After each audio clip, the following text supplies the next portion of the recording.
Good morning, you guys. Hope you're doing well today. We're going to continue with our Reconstruction work.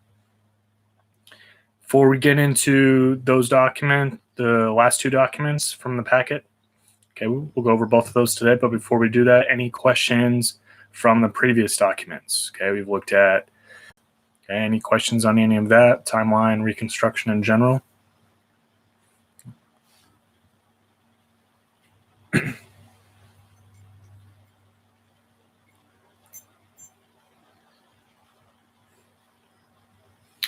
All right. Well, as always, if you do have questions, okay, just type them up in the stream, okay, and I'll do my best to answer them as we go. We're going to start today with document D. Now, that was not part of your packet that was put on Google Classroom, but I did add it to it. Okay, so it should be a PDF still on your Google Classroom. You should be able to open that up. Okay, it's on elected Black officials during Reconstruction. Okay, so we're going to take a look at that first, and then we'll finish up with document E today. All right. So document D, elected Black officials during Reconstruction. During Reconstruction, thousands of African Americans were elected to local and state governments throughout the South. In addition, 17 African Americans were elected to the United States Congress from southern states between 1870 and 1877. Here are photographs of 6 of these 17 elected officials. All right, so we're going to take a look at a few of them real quick. So starting at the top left, we have Blanche Bruce. Okay, he was a senator, right? U.S. senator from Mississippi between 1875 and 1881. Then we have Robert DeLarge, okay, who was a U.S. representative, right? So he served in the House of Representatives from South Carolina between 1871 and 1873. Then we have Jefferson Long, who also served in the U.S. Congress, right? The U.S. House of Representatives representing Georgia. He was there in 1871. Then in our bottom row, we have Joseph Rainey, okay, also serving in the U.S. House of Representatives, also from South Carolina, okay, and he was there between 1870 and 1879. And Benjamin Turner, who was a member of the House of Representatives from Alabama between 1871 and 1873. And Josiah Walls is our last one, also member of the House of Representatives from Florida this time, 1871, 1876. Okay, so these are only 6 of the 17 who were elected to the U.S. Congress. Okay, so whether the Senate or the House of Representatives. Okay, and thousands more were elected to local office, right? So whether they're state government, right, could be state members of the state Congress, or it could be members of local government, like their city, okay? Mayors, policemen, okay? City council, things like that. All right. So we are seeing during Reconstruction, a lot of African Americans are being elected to office, okay? Because African Americans can now vote, right? So there are over 4 million slaves in the South at the end of the Civil War. So once they're granted the right to vote, okay, which, right, we looked at the Reconstruction amendments, right? So one of those amendments, okay, gives African Americans the right to vote. Once they get that right, they're able to get elected in office, okay? Because that's a large amount of people, okay, that then have those votes. So most of the white South at this time is Democratic, right? Are members of the Democratic Party, okay? Whereas most African Americans at this time, okay, as well as people from the North who moved down, tend to be Republicans, right, at this time, right? The Republicans were the party of Lincoln, okay? Remember, the radical Republicans led by Thaddeus Stevens at this time are the ones pushing for African American rights at this time, okay?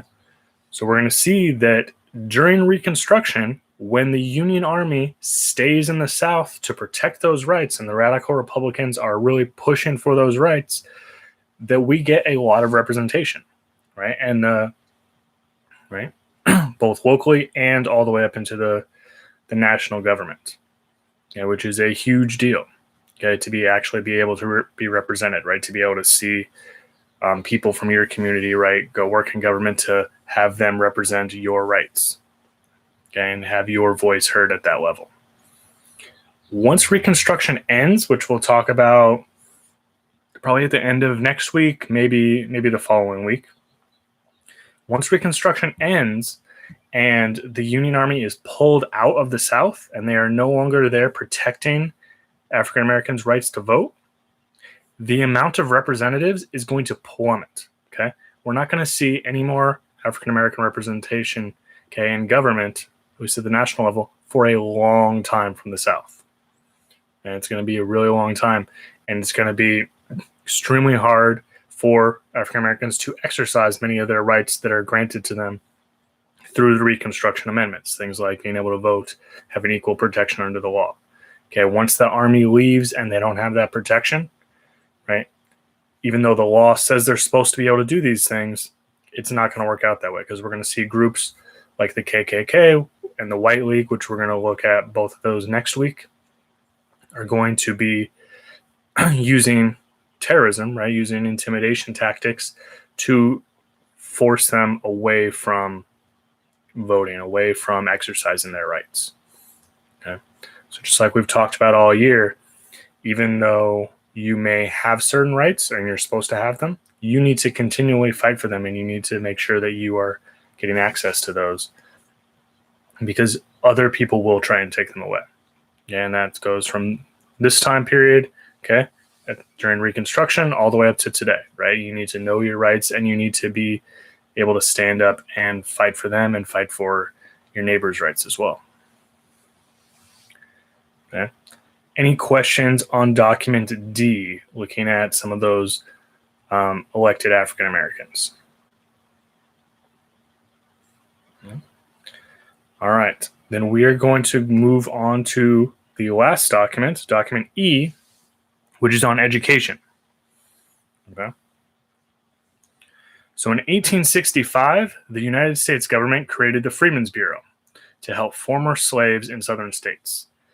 The Freedmen's Bureau helped people by providing medical supplies and health care and establishing schools.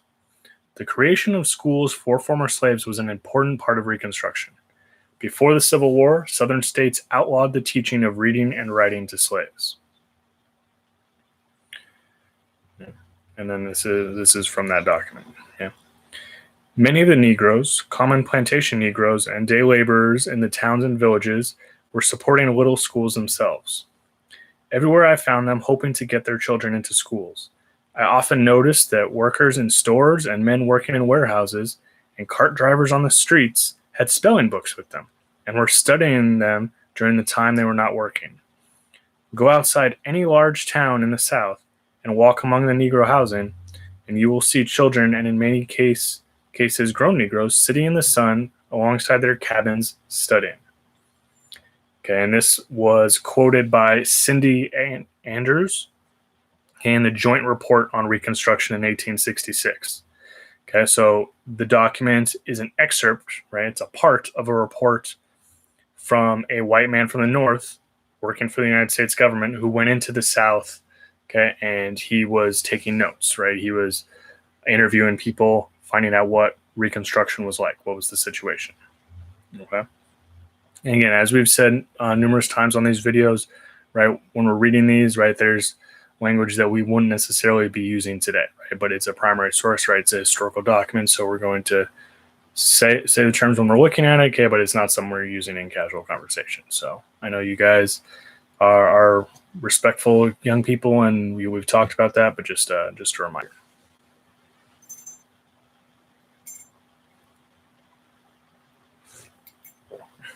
All right. So as we talked about when we looked at slavery, educating your slaves was illegal, right? So the vast majority of African Americans had no education, okay, prior to the end of the Civil War when they were freed, right, when slavery was abolished. So one of the jobs of the Freedmen's Bureau, right, which remember is established by the national government, the U.S. government, to help support newly freed slaves, one of their jobs is to create schools. Okay, and Cindy Andrews, when he goes down and looks at what's going on in Reconstruction, he's saying, people are loving this, right? That everyone is studying, right? Everywhere, children are trying to get into school. It's like, yes, please teach me, right? Grown men, right, are studying. They're carrying spelling books with them on the job so that anytime they have a second in between doing something, whether they're working in a warehouse, they're working in a store, they're driving carts, okay, if they have a moment, they're going to be studying, right? When they're at home, right, and he was walking past their houses, okay, he would see children and adults sitting outside and studying their books, right? They were anxious for an education, right? They wanted to learn.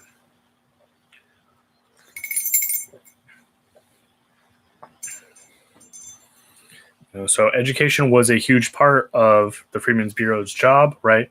In addition to providing healthcare, medical supplies, helping to establish jobs, and things like that were all part of what the Freedmen's Bureau did, okay, while it was in effect. And this is one of the things, right, that the radical Republicans are pushing for, to give more money and support to the Freedmen's Bureau so that they can support African Americans to get on their own feet, remember, after suffering years of slavery. Right? And that, again, that is so they don't have to rely on their former owners. Okay. Any questions here, okay, from any of the documents?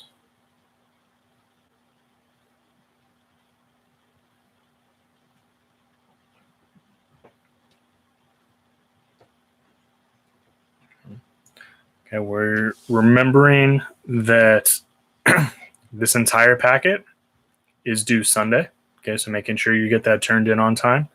Okay. Should be able to get the last of the questions, right? The questions based on the documents we went today, there are only 3 of them. Okay, so if you've been keeping up throughout the rest of the week, you should only have 3 more to do today.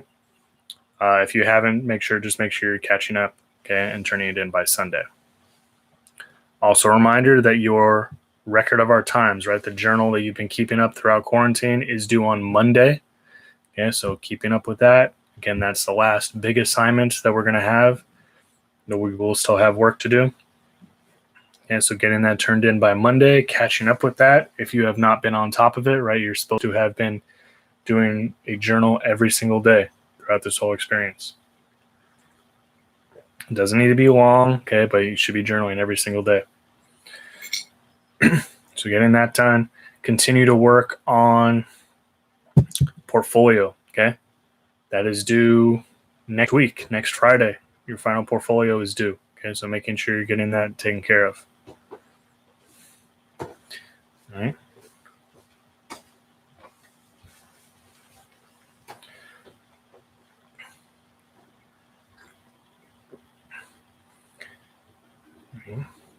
Getting close to the end of the year.